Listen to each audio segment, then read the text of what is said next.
1월 8일부터 9일까지 창세기 21장에서 26장까지를 살펴보겠습니다.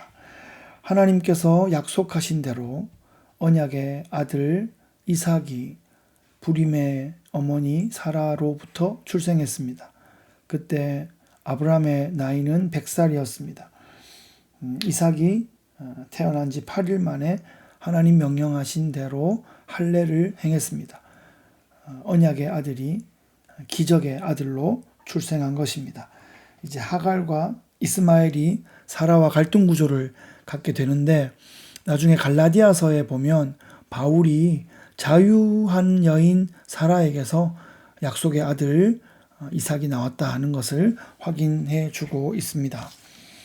아브라함과 아비멜렉이 언약을 맺는 장면이 보여지고 브엘세바가 처음으로 출현하고 있습니다. 브엘세바는 이스라엘 땅 최남단에 있는 도시이고요. 이때 아브라함이 나그네로 그 땅에서 지내면서 이런 언약을 맺으면서 쓰여진 지명인데, 이것이 계속 구약 시대 이스라엘의 역사 가운데 아주 중요한 이름으로 이정표를 세우는 장면입니다. 22장은 하나님이 아브라함을 시험하시려고 그 사랑하는 독자 이삭, 이제 청소년이 된 이삭을 모리아 산에 가서 이제 번제로 드려라 하는 엄청난 시험을 맞게 됩니다.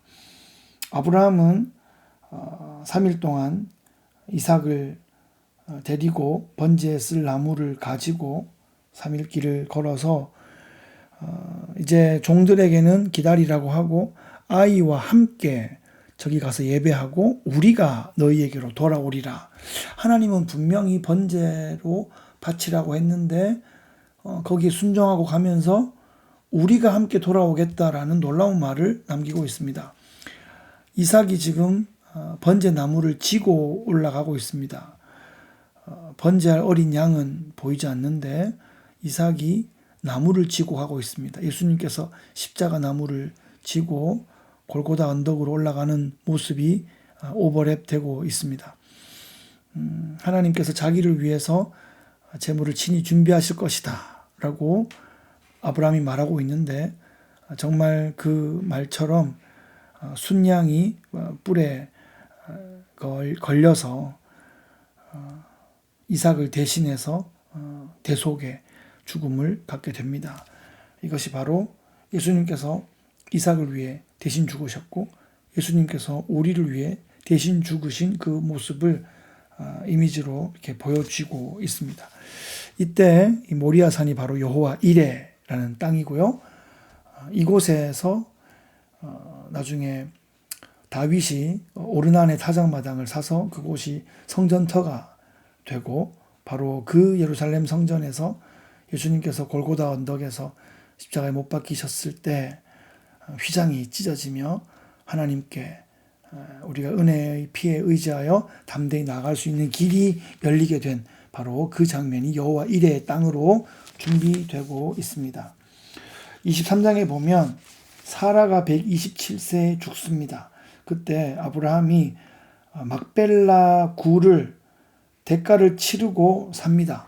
그 땅에 나그네로 있는데 돈을 치르고 그 굴을 샀다는 것은 그것이 마치 보증금이 되어서 그의 후손이 400년 후에 그 아브라함이 나그네로 있는 그 땅을 차지하러 오게 될 것이다 하는 믿음의 씨앗을 심는 장면이죠.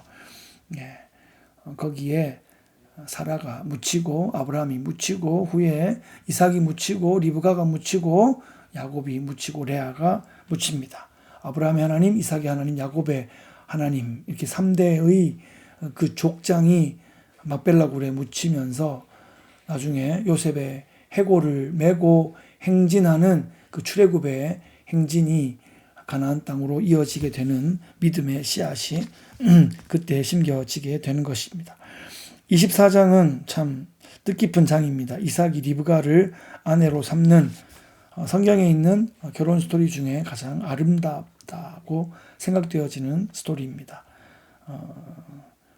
제 결혼식의 주례 말씀이기도 했던 창세기 24장의 결혼 스토리를 잘 한번 읽어보시기를 바랍니다.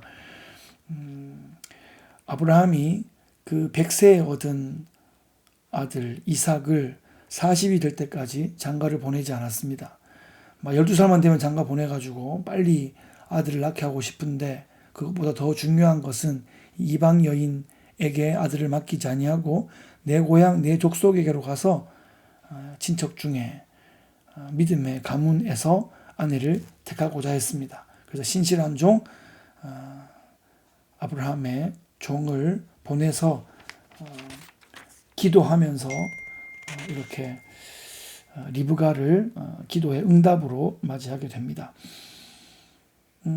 우물가에서 만났습니다. 이 리브가가 그 지친 그 종에게 넉넉히 물을 대접하고 그뿐 아니라 묻지도 않고 시키지도 않고 부탁하지도 않았는데 그의 모든 낙타를 위해서 그 쉽지 않은 그 우물에 물 깃는 작업을 해서 나그네를 대접하는 그런 여인이었습니다. 광야에서 이렇게 나그네를 우물을 통해서 대접하는 사람이 바로 리브가였습니다. 후에 이삭은 계속 우물을 파는 일들을 계속하고 또 우물가에서 묵상하는 그런 일도 이삭의 캐릭터로 볼 수 있겠습니다. 결국 이 이야기에서 라반은 조금 시간을 끌려고 하는데 결국 리브가가 결정합니다. 리브가가 내가 가겠나이다 하면서 이 결혼 스토리가 급속하게 진행되게 됩니다. 그때 도착할 때 이삭이 저물 때에 들에 나가 묵상하다가 리브가가 낙타를 타고 오는 것을 보게 됩니다. 이삭이 어머니를 장례한 후에 이 리브가를 아내로 맞이하게 되면서 큰 위로를 얻었다 하는 이야기가 나오고 있습니다. 25장에는 이제 아브라함이 나이가 높고 늙어서 기운이 다하여 죽어 자기 열조에게로 돌아가는 장면이 나옵니다. 자기가 돈 주고 산 막벨라 굴에 장사됩니다. 그 후에 이삭에게 하나님께서 계속하여 복을 주시고 복에 복을 더하여 주시는 장면이 계속 나옵니다. 이삭의 스토리는 다른 족장들에 비해서 그렇게 길지 않은데 그렇게 어렵지 않은 순탄한 그런 삶을 비교적 순탄한 삶을 살았다. 그렇게 볼 수 있겠습니다. 이삭이 40세에 리브가를 맞아서 아내를 삼았는데 이 리브가가 임신이 안 되는 겁니다.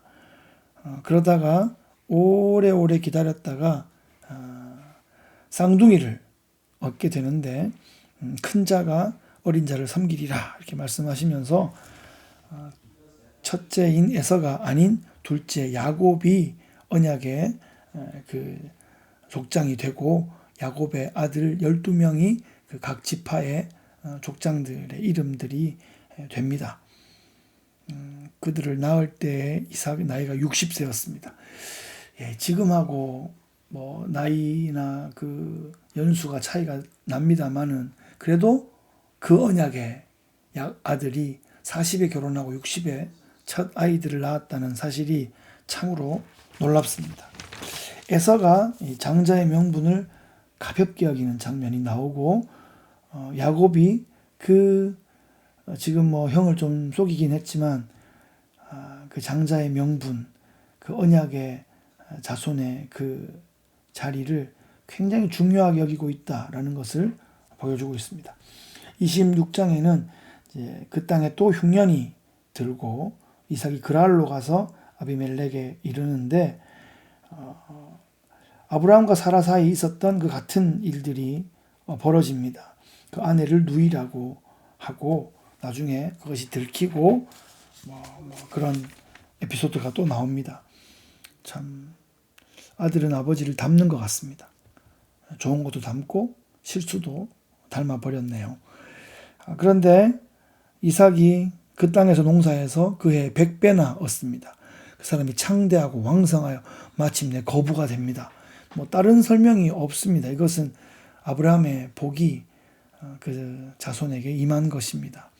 그래서 정말 거부가 되었다라는 표현이 성경에 기록되어 있네요.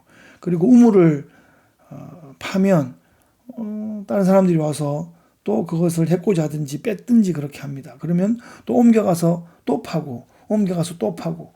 광야의 우물은 정말 소중한 것이고 어떻게 보면 로또 같은 것인데 그렇게 파도 잘 물이 안 나오는데 이삭과 이삭의 종들은 파면 나오고 파면 나오는 그런 놀라운 복을 누렸습니다. 에서는 이방인 아내들을 맞이합니다. 그래서 이삭과 리브가의 마음에 근심이 되었다라는 기록이 있습니다. 이렇게 26장까지 살펴보았습니다. 말씀과 함께 동행하시는 귀한 날 되시기를 축복합니다.